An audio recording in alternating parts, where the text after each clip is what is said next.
Eh ben bonjour, comme d'habitude, je suis en train de marcher et je voudrais justement vous parler du coaching en marchant, puisque c'est quelque chose que je mets en place avec des particuliers, avec des groupes, des équipes, des managers, et je trouve que ça a une force exceptionnelle.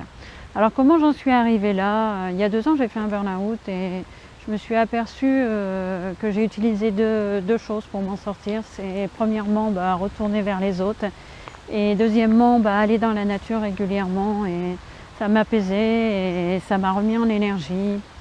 Et le deuxième point dont je me suis aperçue, c'est que quand j'étais manager et que j'allais voir des clients, des fournisseurs, ou que j'allais en réunion régionale ou au siège, on était à deux dans la voiture et côte à côte. Et on était à la fois côte à côte, mais on n'était pas face à face. Et c'est ce qui permettait d'être débarrassé de cette relation et d'être naturel, d'oser dire des choses qu'auparavant on ne parlait pas. Et je trouvais qu'on arrivait à trouver beaucoup de solutions, on était ouvert à la discussion. Voilà. Donc moi je trouve que le coaching en marchant, c'est à la fois utile et agréable et utile. Alors pourquoi utile et agréable? Utile parce qu'on prend du temps pour soi, on fait du développement personnel, on a un objectif qu'on veut atteindre, et pour cela il faut se remettre en question, il faut trouver des nouvelles idées et avancer vers un résultat positif. Alors après, agréable parce que faire du sport, marcher, ça l'a toujours été, et c'est un moment de détente.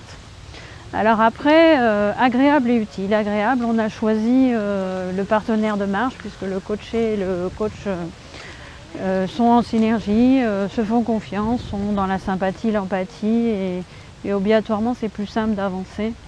Et utile parce que le coaching, il a énormément, et la marche davantage, c'est que on marche et ça marche. Alors pourquoi ça marche? Parce qu'on est dans l'apaisement, on est dans la fluidité de la pensée. Moi j'ai observé que tous les clients, ils observaient la nature et faisaient des analogies et justement étaient dans la créativité. On sort du cadre, et sortir du cadre, c'est quand même important pour pouvoir en changer de son cadre. Et de trouver des idées pour régler son problème.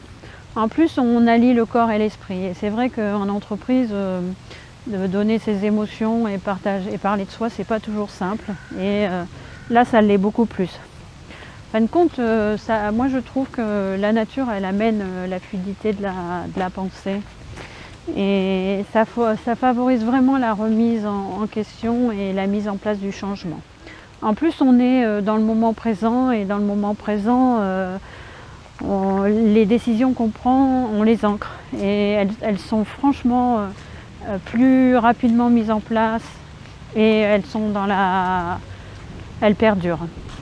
Donc moi, ce que je vous propose, c'est justement d'utiliser cette technique de management innovante et efficace, et de venir déjà faire une petite balade avec moi, d'oser, et de découvrir ce que c'est. Après, la première séance, elle est gratuite, et là vous découvrirez et me direz ce que vous en pensez. Alors je vous dis à bientôt.